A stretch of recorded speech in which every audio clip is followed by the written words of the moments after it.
Hello all of you. आज हमारे पास जो क्वेश्चन है आपके सामने दिख रहा होगा कि इसमें है that A B plus B C plus A C is equal to zero. अगर ऐसा गिवन है आपको दैट ए बी सी और ए सी इनका सम जो है that is equal to zero and we have to find the value of 1/a² minus B C plus 1/b² minus A C plus 1/c² minus A B. तो कैसे किया जाएगा ये actually में जो है ये हॉट्स क्वेश्चन में आता है, that is higher order thinking skills. इसमें थोड़ा सा एक्स्ट्रा सोचना होता है। अगर आप ट्रेडिशनल तरीके से ऐसे क्वेश्चंस को करने जाते हैं तो that can be quite lengthy and time consuming. So हम जो भी चीज़ गिवन है यहाँ पर इसको किस तरीके से यूज़ कर सकते हैं। जस्ट लाइक हमारे पास यहाँ पर जैसे बी सी है and then A C and then A B, तो इनको कैसे रिप्लेस किया जा सकता है। गिवन था हमारे पास A B plus BC plus AC is equal to 0. So if I'll shift this BC to next side, what I'll get that AB plus AC is equal to minus BC. ये minus B C means कि अगर ये यहाँ पर minus B C है, this whole B C along with this negative sign can be replaced by this term A B plus A C. इसे A B plus A सी से replace किया जा सकता है। Similarly this if I will shift this A C to next side then what I will get A B plus B C is equal to minus A C. So minus AC can be replaced by AB plus BC. Similarly, यहाँ minus AB है, so this minus AB, if I'll shift this AB to this side, मतलब जो भी हमें minus की terms में चाहिए हम उसे दूसरी साइड शिफ्ट कर रहे हैं तो हमें एक एक्सप्रेशन मिल जाएगा उसकी टर्म्स में। So BC plus AC is equal to minus AB। अब ये सारा जो रिप्लेसमेंट है, ये सारे रिप्लेसमेंट, ये जो फर्स्ट है and the second equation and this one the third one, I am going to use all of these three and this expression because I have to find the value of that expression. उस expression की value मुझे find करनी है। मैंने क्या किया, I started copying that, therefore our equation और our question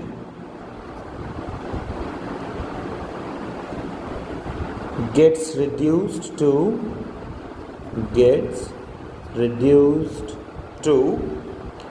1/a²। Now minus B C की जगह हम क्या लिख रहे हैं, plus A B plus A C, then plus 1/, इस माइनस ए सी की जगह यहाँ से एक्सप्रेशन यूज कर रहे हैं। सो b² तो विल कॉपी लाइक दैट, और माइनस ए सी की जगह आ गया plus A B plus B C, फिर प्लस 1/। यही जो था, this step is the critical step of this question. इसके बाद आप बहुत आसानी से कर सकते हैं। माइनस ए बी, ये देखो क्या है, ये माइनस ए बी था, ये माइनस ए बी था, इसको हमने इससे रिप्लेस कर दिया। ये माइनस ए सी था, ये माइनस ए सी था, इसको हमने इससे रिप्लेस कर दिया। फिर ये माइनस बी सी था, यहाँ पर भी माइनस बी सी था, माइनस बी सी की जगह हमने लिख दिया ए बी प्लस ए सी, तो ए बी प्लस ए सी, ये कुछ इस तरह से हम वेरिएशन यहाँ पर कर रहे हैं। सो c² माइनस ए बी की जगह आएगा बी सी प्लस ए सी। तो इसमें क्वेश्चन रिड्यूस हो गया। फिर ये अगर आप नोटिस करोगे कि इन तीनों में a element is common, so I will take out as common factor and inside I will left over with a plus b plus c, then plus 1/.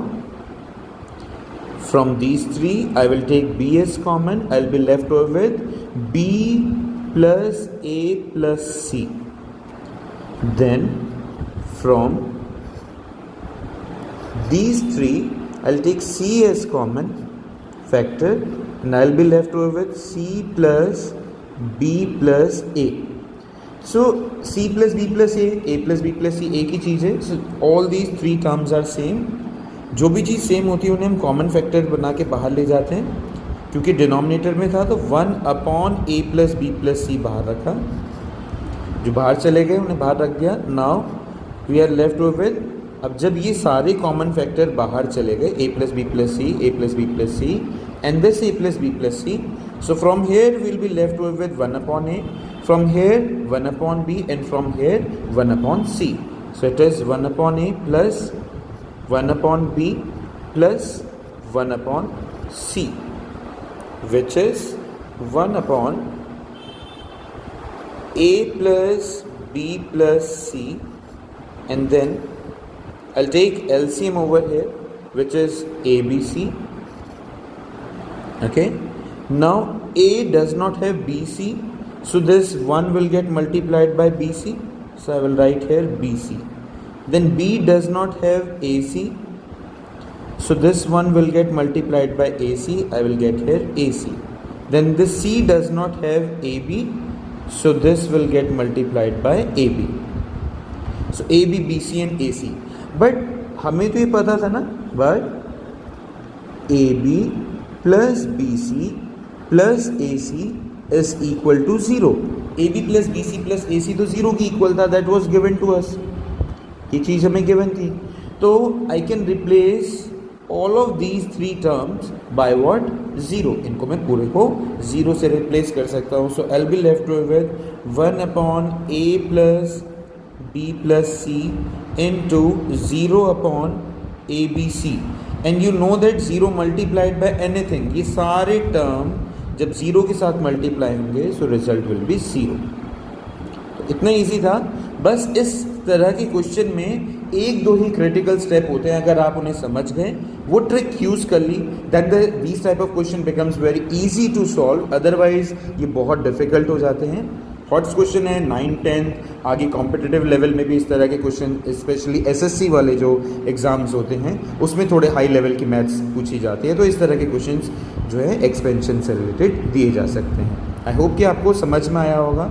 समझ में आया तो इसे लाइक कीजिए, अपने फ्रेंड्स के साथ शेयर कीजिए, और अच्छा लगा तो कमेंट करके मुझे बताइए. और भी कोई क्वेश्चंस अगर इन केस आपको नहीं आ रहे हैं अप टू 11th-12th स्टैंडर्ड, तो आप मुझे बता सकते हैं. I'll try to sort it out. Till then, thank you, bye bye, take care, God bless you.